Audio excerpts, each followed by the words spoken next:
All right. Well, good afternoon, everybody. My name's Kevin Ring with FAMM, back with another edition of our Heart to Heart series. Today, we want to talk about clemency.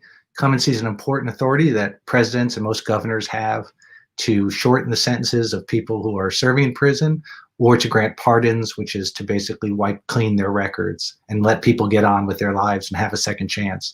Clemency is one part of FAMM's three-part second chances agenda, which includes second look laws, compassionate release, and of course clemency. And there's a lot of speculation about clemency right now because President Trump is coming to the end of his term, and there's a lot of discussion about how he may or may not use his executive clemency authority to pardon or commute the sentences of those around him, former associates, and as well as people who have been serving long sentences. And because we don't know how that's going to come out, and we're not sure if there's going to be any negative attention brought to the topic of clemency, we want to make sure we raise the voices and the stories of some of the people who have received clemency from our past few presidents and made the most of it, and show you why this is such an important power that we give to presidents and why it's underutilized, not overused. So I'm going to have them tell their stories. I'll just mention briefly, we have Serena Nunn of Georgia, Phil Emmert of Iowa, and Jason Hernandez from Texas. And we're grateful to all of them for joining us and sharing their stories.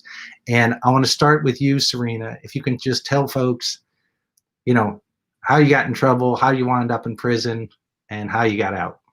Okay, so hello to the FAMM community and FAMM family. Thank you for this opportunity to share my experience with everyone who's listening today. When I was probably around 19, a mutual friend introduced me to a guy. We started dating. We hit it off really well. But after dating for about 8 months, he was arrested for trying to purchase cocaine, and I was later arrested for aiding and abetting. Ultimately, we were both tried and convicted in federal drug charges, and I received a 188-month sentence. After about 8 years into my incarceration, I was featured in my hometown newspaper in an article that dealt with mandatory minimum sentencing guidelines. And just to add, how I became a part of that was through FAMM. At that time, nobody was really talking about mandatory minimum sentences. FAMM was, they sent out a fammogram. They wanted women to profile their cases with regard to the amount of time that they received. And I did that. And ultimately, the journalist who was writing the article was from my hometown, which was a coincidence, in Minnesota, in the Star Tribune. And so I was featured in that article, and there was a young attorney who was wrapping up one of his pro bono cases in Minnesota. He saw the newspaper article, reached out, and we scheduled a legal visit where we went over my entire case. He decided after about a week to take my case on a pro bono basis. He felt like at that time, although the odds were long, the best route for me to take would be to request a presidential commutation. He did that. He was ultimately able to garner the support of the governor at that time, some other legislators, the head of the DEA who worked, not the head of the DEA, correction, the federal prosecutor and the DEA who worked on my case. They both were not Wow. They weren't opposed to me receiving an early release. And the federal judge, obviously, he wrote a letter on my behalf to President Clinton. And on July 7th of 2000, I was actually in my housing unit having a conversation with one of my friends when I was paged to the administration building, went down, and the administrator asked me if I had plans on leaving that day because they had received a call from the White House and I might be leaving. Obviously, at that moment, I started bawling because after you've been incarcerated for a long time, what you understand is when you have legal stuff pending, you're going to get a denial letter. Nobody's calling the prison about you. And so immediately after that, I was in my room. I was talking to tons of other women who I was serving time with. It was very bittersweet. I left with one of the prison guards so that she could drop me off. And on the freeway, I ran into my lawyer, his best friend, my mother, and my sister. And that's a whole separate long story. I don't want to take up a lot of time. But nevertheless, we, pulled off on the side of the highway. We were all bawling and hugging. I was thanking God. And after my release, I graduated from Arizona State University. I went on to get my law degree from the University of Michigan. I passed the bar in Georgia, where I started practicing as a state public defender. And then in December of 2016, I was so humbled that President Obama granted my pardon request. And that's it. I sit before you today. Most people can't get clemency, and you got it twice. So that says something about you. And we should say who. I don't think we mentioned who granted your sentence commutation. Oh, President Clinton. Clinton. And he did some at the end of his term. I mean, what did it feel like when you knew you had somebody going to bat for you? But what did you feel like the odds were when it was in? Initially, my optimism was sky high, right? Like initially, I just knew, because I'm a very spiritual person. I pray a lot, and I was like, "Oh, God is going to bless me." I've always felt like God was going to bless me with an immediate release. And then once I started sort of going through the process with the attorney, I think that my optimism sort of went down several notches, and then his optimism rose, right? And so we were on opposite ends of the spectrum from the beginning and then at the end. But I had suffered a lot of losses. I had lost my grandmother earlier that year in 2000 when I was released. And I had also lost 2 cousins prior to that who were like my brothers. So I was, to say the least, I was trying not to allow myself to get too excited in the event that I was going to be let down. But ultimately, when it happened, there's no words that can describe it. And I think everybody else probably. Yeah, these are the best stories. I want to give a shout out to Sam Sheldon, who was your attorney. Absolutely. And I just want to mention also, because this is, I think, something common to all of your cases, your judge said, if mandatory minimums did not exist, no judge in America, including me, would have ever sentenced Miss Nunn to 15 years in prison, which just tells you that we have a system where judges who are tasked with imposing punishments were giving, and still are, giving sentences that they don't even believe in, but they're required to by law. And so clemency, this is why it's so important, is because there's no other check on the system after that happens if a judge doesn't have discretion. So I want to talk to Phil Emmert of Iowa. Phil's a long-time FAMM friend. He's a good advocate for us in the state. Phil, tell us about your story. My sound is really messing up here, but you sound okay to us. Okay. So back in 1991, what I call my stupid years, I was arrested for conspiracy to deliver meth. I had no idea that there was conspiracy going on, to tell you the truth about it. They came to my house, they searched my house, they found nothing, but there was someone that testified that they were going to sell me some of what they had. And they told me that they even testified that I didn't know that they was going to sell it to me. But I wound up getting 324 months. It's 27 years. And I was, of course, devastated. I had a wife, I had a daughter. And while I was in prison, my wife had a terrible accident. She was paralyzed from the waist down. And it was the bottom. It was the bottom for me. So I, like Serena, I prayed a lot. And I just told the Lord, you either change me or kill me. Something's got to change. And of course, he changed me. And so I set out to make sure that everything I did in prison would help me when I got out. Because you can't just walk out and say you know something. You got to have some kind of paperwork, some kind of certificate, some kind of a way to prove to people that you're worthy of their time. So I did that. I went through apprenticeship programs for 3 different areas. I actually went to Bible college while I was in prison. And it was through the Bible college back home. I had a lady that went to church with my wife. She wanted to start a pen pal project for me. And she had so many people writing me.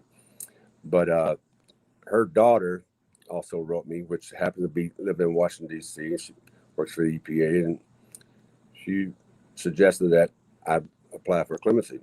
She had her facts all wrong. She thought it was like 90% people get it, which was less than, everybody knows it's way less than 1%. But, I wasn't going to look a gift horse in the mouth. So I took all the help I could get.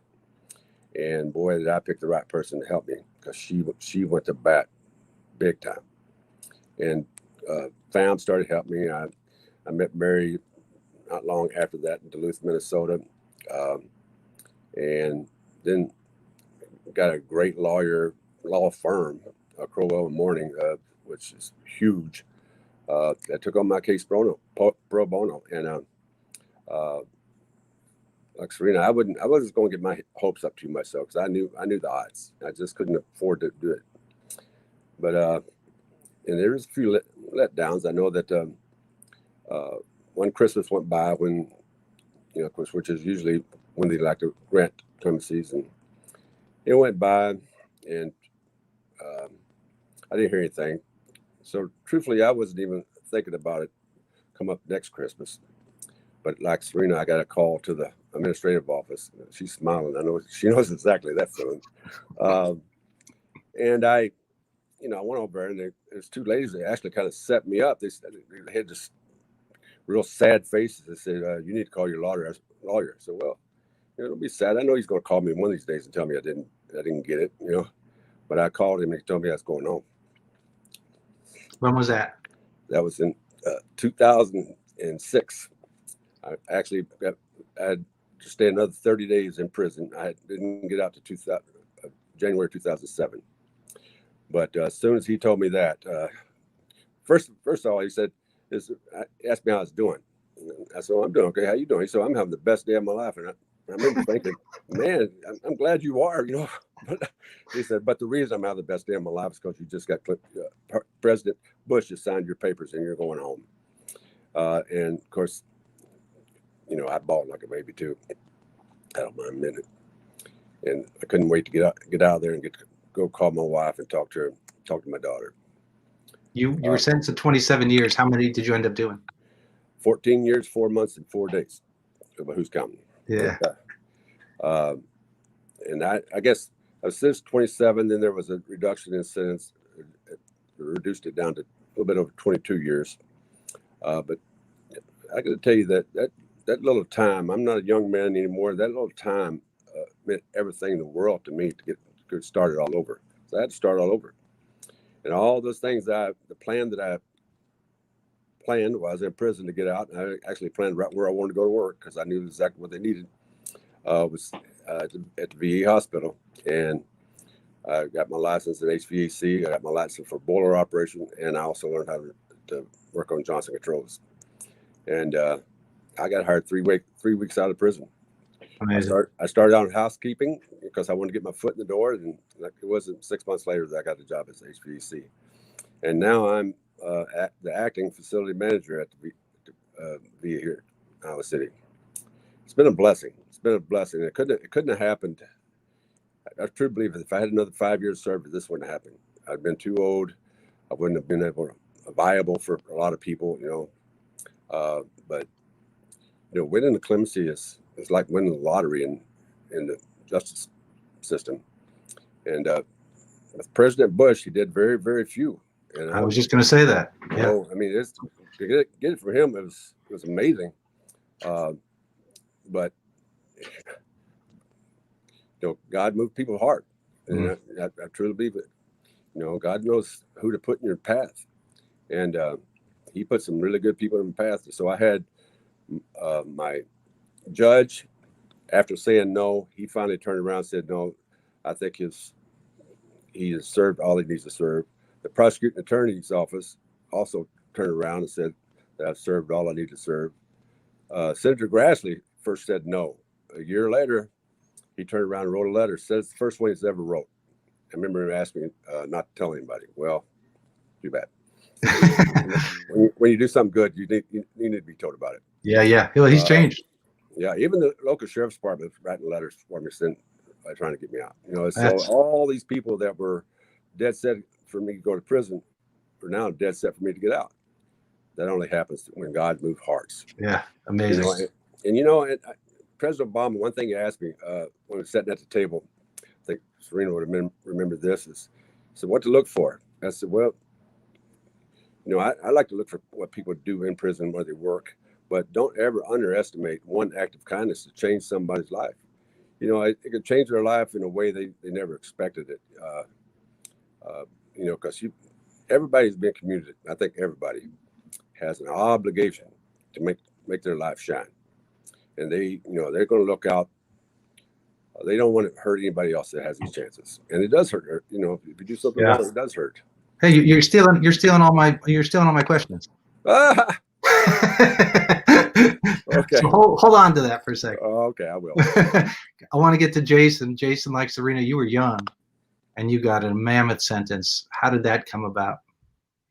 Yeah, well, here in Texas, which is a really conservative country state, I was involved in drug dealing at a very young age. 15 years old, I started in 1992, and it was just kind of like a fad. Well, it wasn't a fad, but it was everybody in the community was doing it, and I started to do it as well. And unfortunately, started getting involved in selling crack cocaine, which I didn't know crack cocaine was punished 100 times more severely than powder cocaine. And in 1998, I was indicted by the federal government. First time nonviolent offender, no links to guns, gangs, or cartels, or deaths or overdoses. But they wanted me to cooperate, and I didn't want to cooperate because I didn't want to put my family in any harm. So went to trial and was sentenced to life without parole plus 20, 20, 20, 20, 40, 40, 40, 40, and an 80-year sentence. And before the judge sentenced me, and this was considered one of the most strict judges in the United States. And, he had told me, Jason, you're a young kid. I was 21 at that time. And he goes, you're a young kid. And I've written Congress to change these crack cocaine laws and these mandatory minimums. And I have no choice. My hands are tied. I got to sentence you to life without parole. And there I was, 21 years old, sent to a maximum security penitentiary. One of the most, craziest prisons in the United States at that time. And, I became what was known as a jailhouse attorney. I started to do my own legal work for myself and for other people. And I thought that was going to be the key for me to get out. And I filed everything that you possibly could think of, and everything got denied. And I think I was nearly 14 or 15 years into my prison sentence. And the only option was clemency. There was nothing else. And at that time, President Obama was president. But I just felt, I read a book, and I have it right here on my shelf, the exact book, The Audacity of Hope. And I felt that if President Barack Obama just knew about my situation, and not so much my case, but what I'd done while I was incarcerated, and the people that I was already helping while I was incarcerated, and my goals and my dreams for when I got out, I had no doubt that he would release me. And it was just like, how do you get the president, the most powerful man in the world, how do you get his attention? How does a prisoner get his attention? And not only get his attention, but for him to act on your wish. So I did my clemency petition by myself. And it's funny, they mentioned the FAMM, right? The FAMM just brings back so many memories. Like, oh my God. But it was just something that we in prison that we just looked forward to, right? When it came out, and to see people's profiles in there, and to see the laws that were coming out and the support, it empowered us, right? And let us know that people out there were fighting for us. So it's always good to see that FAMM. I just forgot about it, but to hear it, it's so cool. So, and the other thing that I did too, I sent a letter to President Barack Obama, sent it to the White House, addressed to him, and asking him to give me a second chance and to let me come out and make up for what I done when I was in the community. And I wanted to come back and make a difference and make a change. So I sent that petition and that letter September the 22nd, 2011, 26 months. 26 months later, he responded, right? And it was on December 19th, 2013. I had been in prison at that time, 16 years. And they called me to the warden's office, and I was scared because you rarely get called. Nobody gets called to the warden's office. Not for a good reason. Not for a good reason, unless something bad happened. And when I was incarcerated, my brother died. And I thought they were obviously going to tell me that somebody else in my family had passed away too. So, I'm in there, everybody surrounded me, and they're like, what you done did, what gang are you in? I'm like, I haven't done nothing. I'm like, I'm the jailhouse attorney, like, right? I help people. So the warden walks in and he's like, your name Jason Hernandez, inmate number 07031078. I said, yes, sir, it is. And he goes, how are you? I guess they all asked this, right? How are you doing? Like, well, I was like shaking, right? Like I said, I'm not doing too good, sir. Like I was just waiting for this terrifying news to hit me.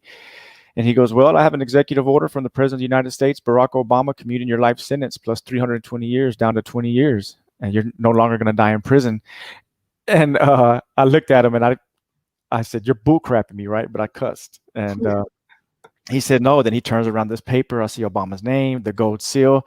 And just like everybody else, right, for the first time in prison, just cried and bawled like a baby. And it's a bittersweet moment, right? Because I had started my own organization when I was incarcerated, fighting for people that were serving life without parole sentences for crack cocaine, and I had promised them I was going to get them all out. Great people. I mean, some of the most amazing people that I have ever met were in prison, and these individuals serving life without parole. And it's a bittersweet moment because I'm thinking, man, I'm going to get the chance to walk out those doors one day. But now I got to go back and tell these individuals that were like family to me, were like brothers to me, that they had life without parole, and that I didn't know. I mean, of that day, I was one of 8 individuals that received clemency. We were like the first people to receive clemency. And man, I went back and I talked with those guys. And I cried with them, man. Told them I was sorry and I was going to come out and make a difference, and I wasn't going to forget about them. And I was released August the 11th, 2015.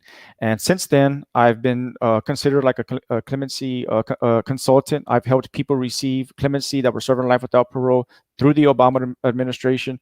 Also here recently through the Trump administration, and also on the state level recently in California. So just, a lot of good people back there that are still in there that I was incarcerated with. Unfortunately, some of them individuals have passed away.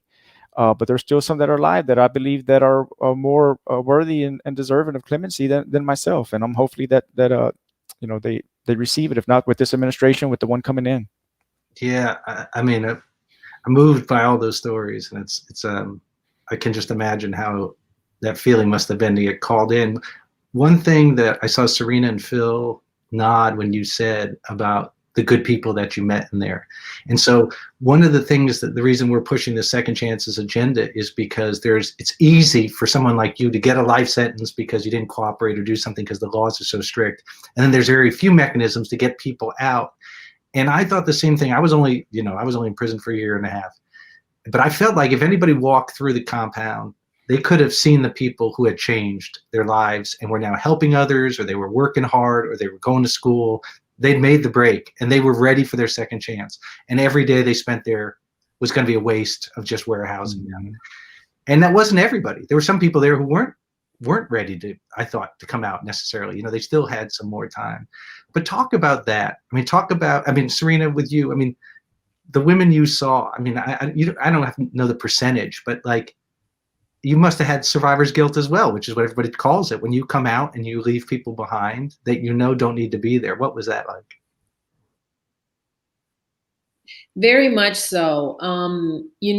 I went to counseling for a while after I was released. I didn't think initially I was like, counseling, I don't really need counseling, but I will definitely say that it helped in the sense that it was an outlet for me. I cried probably for, I don't know, maybe the first week.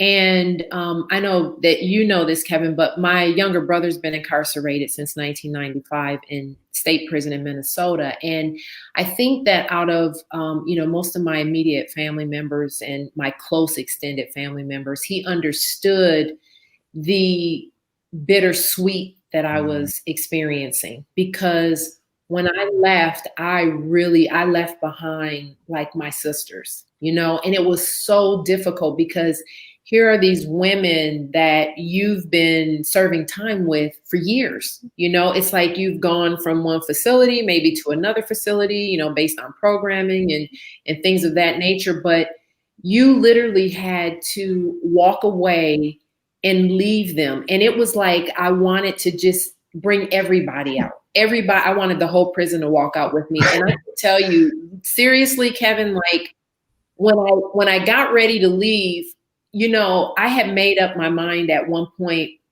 you know, and I think Phil and Jason, they can attest to this as well as you, Kevin, that when your friends leave, the people that have short sentences, you know, everybody will walk them to R&D, which is receiving a discharge. And there was a day that came that I was like, you know what, I'm not walking there anymore. Until it's my time to walk out the door, I'm not going to walk there anymore. I would say my goodbyes before they went down that sidewalk to R&D. And the day that I was getting ready to leave, I was actually stalling a little bit because I was waiting for my family to come, right? Hopefully to come meet me when I walked out.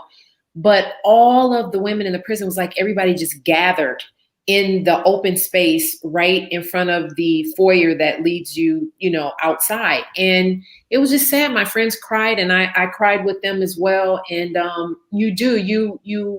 you have that remorse, survivor's remorse, and you just vow to do your best so that you can reach back and hopefully help them in any way that you can. And I think that's an experience that Phil and Jason, you know, they can attest to as well. Phil, did you feel like, I mean, did your preconceptions change about who was in prison once you got there and saw the people that you served time with? I mean, was it who you thought it was? What did you think? Oh my gosh. I mean, they're some of the best people I ever met in my life. I met in prison, you know, the core group that I was with at Duluth.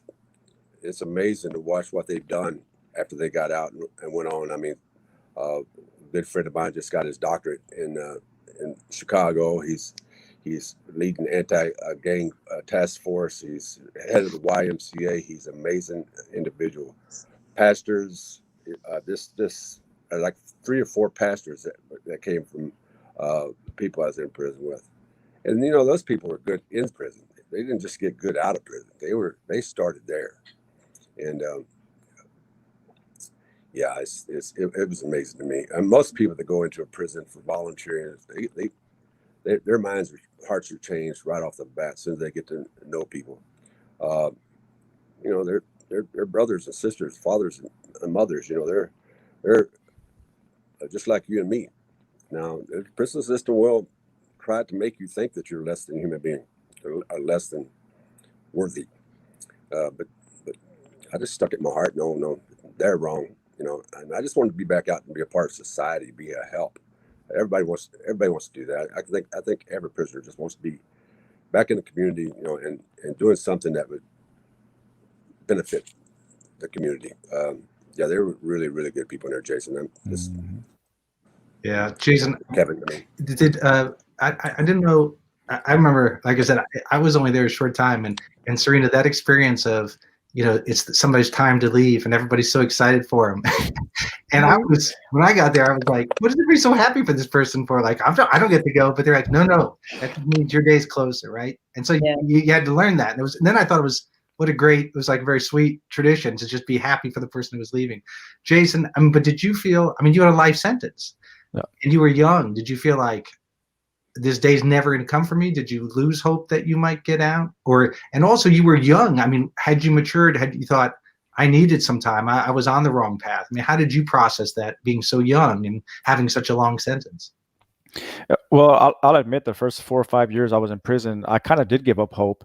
And it wasn't until my brother passed away in 2002 where I'll admit here to you where I was going to take my life.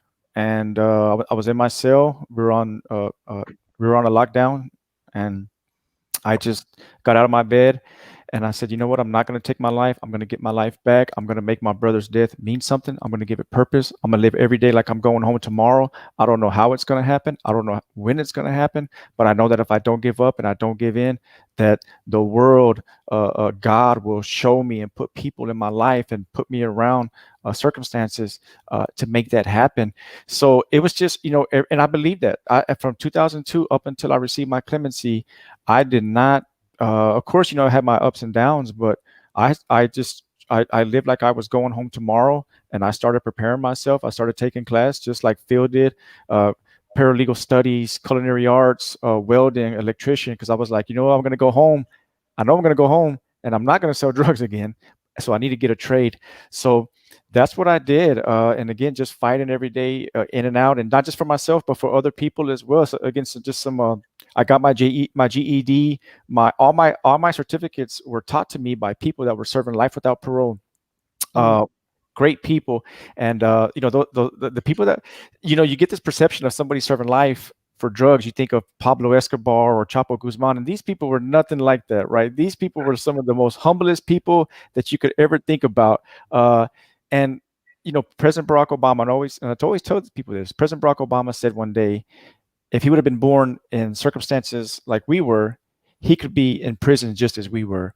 And I always counter back and I say, you know what, if those people that I was incarcerated with, especially those serving life without parole, had they been born in his circumstances, I have no doubt that they would probably be president of the United States. That's how strong I feel about these individuals that are in there. Yeah. Oh, I'm sorry. Can you see me now? I thought I cracked up. Okay. Yeah, I think that's true, Jason. It took me a while. When I was younger working on the Hill, I was a pretty tough on crime guy. And it has taken me, this experience of going through being prosecuted, and, mine was a white collar crime, and then meeting the people in prison to understand that, I wasn't some great moral being who just chose the right path. I just had different opportunities and different life experiences. And I know from your story, people selling drugs was all around you. That was your ecosystem. That was your water. And so to say that was a choice you made feels a little bit much, considering I didn't feel like I chose to play Little League football. I mean, that was just my life, and at that age, you're not really driving the train there. I just want to mention to folks, we're talking about second chances, and I just urge you, if you're watching this, to text chances to 21333 to get involved in the campaign. We're going to be pushing this agenda at the federal and in the state level. We need as many people to get involved as possible because, we feel like at FAMM, the best way to change hearts and minds is to tell these stories and your stories so people can see that real people are impacted. When I was listening to them talk, I realized that these three people alone were supposed to serve 100 years in federal prison. And what a waste that would have been for our society. I mean, just an absolute waste. And yes, these were three offenses that were drug offenses, and some people try to distinguish that from people who commit offenses that involve violence. But, violent offenders don't stay violent offenders either. Even people who commit violence can change. And so, our sentences are just so out of whack, and just having the three of you here is such a stark reminder of that. We got a question from somebody in the group who said, why don't policymakers use their clemency powers more broadly? And Jason, I'm going to go to you first because you're active in this field right now, helping others. And what is your sense of why governors and presidents don't use this authority more? Well, I think one, because in past years, decades, it hasn't been used in a broad manner. And usually when judges or governors do use it, they kind of limit it to individuals who are, I'm not going to say they're not deserving, but people who are doing like 3-year sentences or 4-year sentences. And, there's this tough on crime, right? Nobody wants to look like they're soft on crime. But I would say now that has changed, right? I mean, we actually have governors and presidents and people in the House and in the Senate. It's like, who can be more reasonable right now? Who can be more caring? And I think that true power is not enforcing or implementing a punishment, but true power is when somebody is serving a punishment and you have the authority to relieve them of that sentence and release them back into society. And even though people don't agree with you for doing that you still do it.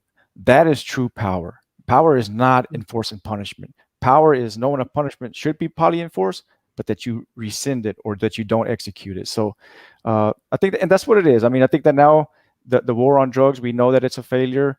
It's research has proven that, and it's about second chances. Everybody's entitled to a second chance and empathy, right?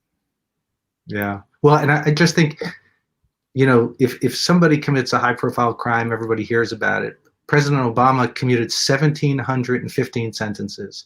Wow. Hundreds of those were people serving life sentences like you, Jason. We don't hear anything about those people. Yeah. I mean, there was no crime wave. I mean, it's amazing to think of the hundreds of thousands of years of prison time we would have tolerated those people serving, and yet now they're not serving it, and our society is no worse off or less safe. And so it must be just, this is out of sight, out of mind. And Serena, I mean, you know, because you're fighting this still in your family. Mm-hmm. What do people need to know? And then I also want to ask you all some advice, because I'm sure people are thinking at the end of the president's term here, they have a loved one who deserves compassion and mercy, and how they can try to, you know, file something. Jason, you did it on your own, so you may be a good person. But Serena, how should we be thinking about this differently? I mean, I agree with Jason when he's talking about power. I think to sort of elaborate on that, I think we're talking about mercy, and we're talking about grace, and we're talking about forgiveness, right? And I think that when you talk about, I think when you think of the pardon powers and clemency overall, whether we're talking about governors or we're talking about the president of the United States, I think that you have to look through the lenses. You have to look through humanity's lenses, right? You have to look at individuals as human beings. And as human beings, we're not static, right? We change. So people have an opportunity to evolve by reflecting on the bad choices that they made and then taking active steps to do better. And I think that the clemency power is underutilized. I would definitely say on a state level as well. But I think in going forward, that we really need to broaden the perspective in the way that we view individuals who should be reviewed for clemency, right? And I think that back to what Jason is saying, that I think kind of what you were saying as well is that sometimes because of the tough on crime slogans, a lot of lawmakers get nervous about their political careers, and whether or not, if they make these calls or they try and give people another chance, are they going to be scrutinized, you know, and will they be able to continue their political careers? But I think that as an individual, you have to assess the person as best as you can. And then if you are inclined to show mercy or grace, then so be it. I mean, I think that's the best place that we have to be. I think in light of the numbers that we have in prison, when you think about, you know, Kevin, you and I talked about this, you know, 2.3 million people in prison in our country, and 1.3 million of those individuals are in state prisons. So not only on a federal level, you know, because the presidents have been at least using their pardon power, I would also say we should urge those governors to really create whatever boards or task force or reevaluate their pardon and parole system to ensure that individuals, even individuals with life sentences, are getting meaningful review to figure out and analyze whether or not they do deserve a chance to come out and be a productive citizen. And so I just would like to echo what Jason said and say that it is a wonderful thing when the president and or governors show mercy through the pardon and commutation process. And I think that there are more deserving and good individuals who are incarcerated and who do probably have not just nonviolent offenses, but violent offenses that would merit, I mean, on their own merits, deserve another look at, you know, their circumstances. Jason, I liked the way you said that. It's use of a power, and the power is not just to condemn, but it's to show mercy, and with that power comes responsibility to use it. Mm-hmm. When you hear about cases that are unjust, it has been frustrating during this period of COVID, and I'm sure any of you who have loved ones in prison or friends, you know, have just known how terrifying it's been. For family members who have loved ones in there, and to see the governors sit on their hands and not use the authority they have to get people out. So that's been really hard. And yet you'll hear some governors of both parties say, you know, a pandemic is no excuse to let a criminal out. And so, Phil, I mean, how do we overcome that concern, which is, you know, you could let 1,000 people out. If one person comes out and commits another offense, as Serena said, this guy's worried about his political future now because he's done that. So whose fault is that? Yeah, no, truthfully, I think the first thing happened. Like, I think a lot of people, governors and presidents would do something if the pardon attorney's office would put the application in front of them. They need to realize that their job is to look for those kind of people instead of, it seems like it's turned around. They're just looking for people not to approve. It was almost a rubber stamp when I was in. I mean, they just rubber stamped everybody no. I had some high powered help or I would have never got it. No doubt in my mind. But the stigma of people getting out, that's, like just like going into prison. Nobody that was committing crimes, I know that I would ever thought that you get life in prison for drugs. Nobody thinks that. Well, they are the same people need to think, this that people in prison that are turned around, they got to get back out. They got to live in society. I remember a sergeant telling me one time when I was at Duluth, when I first got to a camp, he said, well, you've been deemed not to be a threat to yourself or society. And boy, I just thought really hard at that time. Well, why am I here? I'm not a threat to myself. I'm not a threat to society. Why am I here? Because it's a warehouse. And when you put something in a warehouse for 10, 20, 30 years, you go to get it back out, what do you got? Exact same thing you put in. There is no rehabilitation in prison unless you rehabilitate yourself. Absolutely. And there's so many people that do rehabilitate themselves. I've seen some hardworking people that just try to be part of the society inside of prison. They want to be help to people, just like Jason was, like Serena was. They're going to be a help to those people that they're around. And it's hard to leave behind. It's really hard. Yeah. Well, Jason, so people are speculating about what President Trump's going to do at the end of his term. There's a lot of focus on the sensational use that he may make of his pardon power about pardoning himself or his children or, Rudy Giuliani or friends like that. How do you view that? I mean, so my personal perspective is I don't care what he does as long as for one of those he does 20 good people. 20 people have deserved it. I don't care. It's not overused. So if he uses it in some ways I wouldn't choose, that's okay. What do you think about that? I think when we think about clemency, it's always the question is the person that's going to receive it, whether it's a person who has a felony conviction or somebody incarcerated, we always talk about redemption. What is that person doing now? Have they accepted responsibility? But I think that what President Trump can do, and not only just President Trump, but governors across the United States, is that I look at this as a double-edged, double-sword redemption, right? Where the President of the United States or governors of these states can redeem themselves, right? Redeem the past of the last 10, 20, 30, 40 years of the war on drugs. We know that it was wrong. We know that these laws destroyed lives and destroyed neighborhoods. And I think it is incumbent upon the president to make a wrong right. That forgiveness is just not for the people that are incarcerated, but forgiveness is also for the government. It's also for the states. And this is a broad power that he has. I mean, this is probably as close to a God power that a person can have to grant a person back his life. And I think President Trump understands that. I think that he understands people are flawed, people make mistakes, but that we change. I think that if anything that social media has showed is that nobody is perfect. Nobody, whether they're politicians or people that are in the religious sector, nobody is perfect. That everybody makes mistakes, and some of those individuals are incarcerated. And I believe that he's going to do something for a lot of individuals that are incarcerated and for those that got felony convictions. Yeah, I hope that's right. Jason, people are asking, as I knew they would, they have loved ones. What could they do? And I've been talking about the White House, but you're right, at the governor level too. How could families help their loved ones? I mean, you did it yourself. What do you suggest? I mean, at FAMM we get tons of requests for attorneys, and obviously we can't help there's 2 million people in prison. You can't file clemency applications for everybody and all the rest.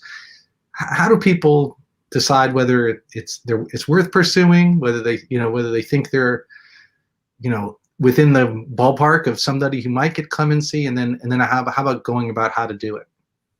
Yeah, well, I actually created a clemency guidebook. It's called Get Clemency Now. If you go to getclemencynow.org, you can actually download and view this guidebook. There are 10 years of a clemency experience, 5 years on the inside, 5 years on the outside, of what do you need to do to get clemency, because it's not easy. If you're not, I'm going to be honest, if you are not thinking about your loved one's release when you wake up throughout the day and when you go to sleep, it's probably not going to happen. But can it happen? You're looking at 3 people right here that show that, and there's thousands more that received it through the Obama administration. So it's about you got to uncover and unturn every stone. Write the prosecutor, write the judge, write the arresting officer. Just like in their case, in my case, my arresting officer wrote a letter saying that he thought I deserved to be in prison, but that I did not deserve life without parole. Contact people in your community, city council, the mayor, preachers. Anybody that you can do, write the president, write the governor, try to get that support. And it's a fight. It is not. Even you're saying that, and maybe some of that work gets done to lay the groundwork for years down the road. I mean, maybe you're not ready right now. You don't have that lined up, but it sounds like what you're saying is, maybe you should be reporting some of this to those people even as you do it. Maybe it's worth getting in touch with people now and saying, hey, I finished all this coursework. I want you to know I'm not that person anymore, and I hope at some point you can support me for clemency. But it sounds like if you think those relationships are valuable, maybe establishing those as early as possible is a good way to do that. Yeah, I definitely would recommend whatever clemency petition that you send to the pardon attorney, I would send that same petition to the judge, to the prosecutor, to the arresting officer, so they can know what you've done while you've been incarcerated and the support that you're going to have, because they don't know. They don't know what you've been doing or what your plans are. So definitely, whatever a clemency petition you file, send it to those prosecuting authorities that put you in there, so they know what you're doing now. We only have a few minutes. Oh, wait, we got another one. If you filed, how do you get the powers to be to acknowledge or even review it? And we hear this a lot too, right? People submit it and they never hear back. And there's no timeline. There's no statute of limitation. The president doesn't, or the governors don't have to answer by a certain time. So how do you get attention to it? Anybody have any ideas about that? I mean, I say that you have to stay vigilant. You have to stay in the fight. And I mean, I think all 3 of us here understand that that's not an easy fight. But when you have someone on the outside, it's definitely, if you can get the support of other individuals. And I agree with Jason. If you're starting off without anybody, I think you start with a family member and then you start on your local level, right? I think that contacting community activists and letting them know how important it is to you about, commutation or clemency reform on a state level, or even, being able to petition the president on a federal level. I think it's important to reach out to your community activists, to your senators, to your, all your legislatures, whether that's on a state level or a federal level. Your voice counts, because voices equal votes. And when you look at the political process and you understand that these representatives are supposed to be the voice of the people, and regardless of whether or not an individual is incarcerated or not, they're still a person, they're still a human being, and they still have family and friends on the outside whose voices matter. And so I think, that saying where you say the squeaky wheel gets oiled. Am I saying that? Gets the grease. Right, there you go. So I'm just saying, just try to be tireless, right? And it gets difficult, and sometimes you have to regroup, and sometimes you have to, log on and listen to stuff like this, FAMM's live video conferences with people to talk about their experiences, so that you're inspired to continue in this fight for your loved one or a close friend. I want to mention something about reaching out to the prosecutor, and I know that's counterintuitive to a lot of people, but we have seen people in the last few years get out because a state law has changed, or sometimes a federal law has changed. It wasn't made retroactive, and the person in prison then didn't get any relief, and we're seeking clemency. But sometimes prosecutors, and there are more and more prosecutors who have won races, who are willing to review past sentences and convictions. You may be able to reach out to them and say, look, had I not been sentenced when if I were sentenced today, I wouldn't have received the sentence I got. And so I think you should review my sentence. I think that's another thing worth considering. It's another system actor who may be able to help, and we're trying to expand their ability to do that. Phil, did you want to say anything though? You got to have the support. That support starts small. I mean, it's, I started with my church, a little old lady, and just started growing and growing. It was 3 years after I started this fight that I finally got a clemency. But and then Congressman Leach got on board, and that he was a huge help because he had all the connections, and it's just kept growing. So you don't want to give up. You don't just stay at it, because without support, I truly believe you're done. You have to have that support. You can't just throw a petition in there without having someone also backing you up. It's a must. It's a must. Yeah, and I will say to people, I'm not saying this selfishly, because people always ask FAMM or me to support their petition. What matters is people who know you. I mean, I can say whatever. A judge isn't going to listen to me. I wasn't a party to your case. I wasn't a victim. I wasn't your prosecutor. So I get that why people reach out, but what you all are saying is reach out to your community and the people who know you and want to welcome you back. That's going to be more relevant than anything that somebody at an organization like me could say. We're going to wrap up in a second, and we got a question, and it's something, Serena, you and I talked about briefly on the phone the other day. We're getting to the holidays, and we're dealing still with another round of COVID, which seems as bad as it was the first time, and so people are fearful. And I'll ask you all to address this and say any other final comments you want. But it goes to how do family members take care of themselves while they're advocating? Because the advice you're giving, if I were listening, would be motivating. And I think, okay, I'm going to get started. But people have lives too, and they wear themselves ragged worrying about their loved one inside. And I was talking to Serena the other day that the last thing I wanted was my kids to worry about me while I was inside, because I already felt bad enough that I wasn't there with them. And the idea that they were going to now worry about me made me feel worse. So I didn't want them to. And so you all were in for a long time. And so I'm sure you have views about how people on the outside can be advocates for you, but also maintain their own lives and health and mental health especially. So Serena, can you start that for us? Yes. What I would say is always maintain balance, right? I think that everything we do in life, we have to have balance, because too much of any one thing, I believe, is not good for you.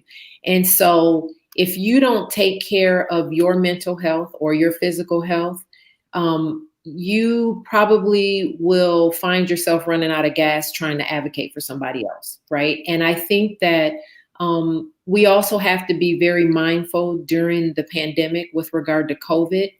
I think that me, as having my brother is incarcerated right now, one of the things that makes me feel a little bit better is that we talk about COVID protocol, right? Where he's keeping his mask on whenever he's moving around in his housing unit or when he goes to the telephone.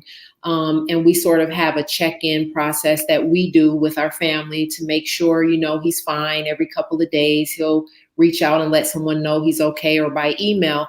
And maybe you can implement, for the people who are watching who still have family members incarcerated who they're advocating for, is sort of set up your own plan where you have maybe a check-in process so that you don't become overwhelmed as well, especially if you are that advocate for the individual who's incarcerated.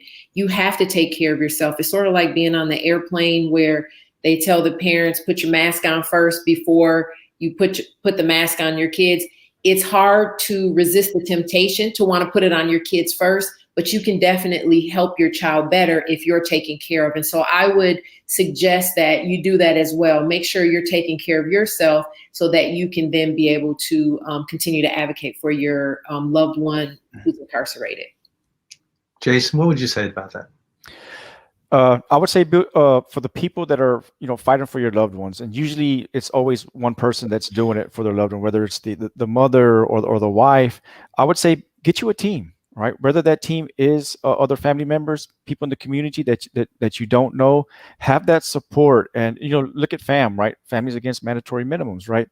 It's about family, because at the end of the day, family's going to be there, right? They don't care if that clemency petition gets denied the first time or the second time, but they're going to be there. And it's hard to tell a family member to kind of, slow down, to calm down. And I get that, right? Because you want your loved one back, but build that team. And just because it's a team doesn't mean that this person that you don't know in the community or somebody that might be in another state can't be like a family to you, can't be like a family member to your loved one. And you're going to need that support, because there's going to be those hard times. They're going to come. But are they overcomable? Yes, they are. Clemency is not something that comes immediately, but it eventually will if you just don't give up and just keep fighting. That's excellent. Phil? You know, I was thinking that hope is a powerful thing, you know, and I called home almost every day that I was able when I was in prison to talk to my wife and my daughter. And that connection, that family connection, meant everything. My daughter would tell you these days that I was a better dad to her than most of her friends that had dads living at home. But that you have to maintain that family connection. And like the people who started helping me, my wife had a whole new set of friends, the people who are powerful, you know, really good friends, because of the fight that she was fighting for me. And you just don't want to give up hope. I was thinking about the FAMM ground. I know these guys know about that. When it gets passed around in prison, by the time it gets to the last person, it's a tattered mess. Right. But it was always hope. And I remember back then I was telling Julie, make sure you put something in there that's good news, because sometimes it was just bad news. Always put something good in there that people can grab hold of and maintain that hope, because it kept me alive. It kept me alive. Well, I just want to say again, for those who are watching and want to get involved in the fight, please text chances to 21333. You can get involved, you know, in your state, or if your loved one's in federal, you can get involved in both. I want to mention Jason again, just as a resource, the resource he's put together for people seeking clemency. So check that out. What was it again? Get Clemency Now, or was it? Yeah, getclemencynow.org. Yeah, okay, getclemencynow.org to maybe just at least get started and get some ideas going about that. Next week, we're going to have people on to talk more about this topic, about self-care, for those of you who are advocates. So I think that'll be worth it.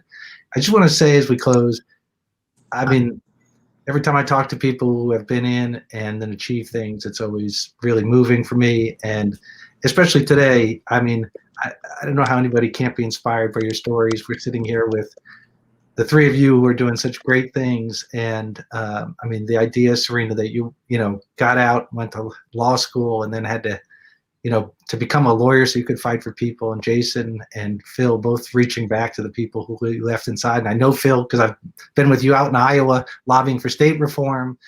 That is everything we want from FAMM, is the people who, you know, benefit, then stay with the team and keep fighting for those that they left behind. We can't ask for anything more than that. So with that, we'll end. Thanks for everybody for joining us. Thanks to our guests. Thanks to the team that put this together. And we'll see you next week. Bye. Thank Hey, you. nice to see you again, Serena. Likewise. Hang on.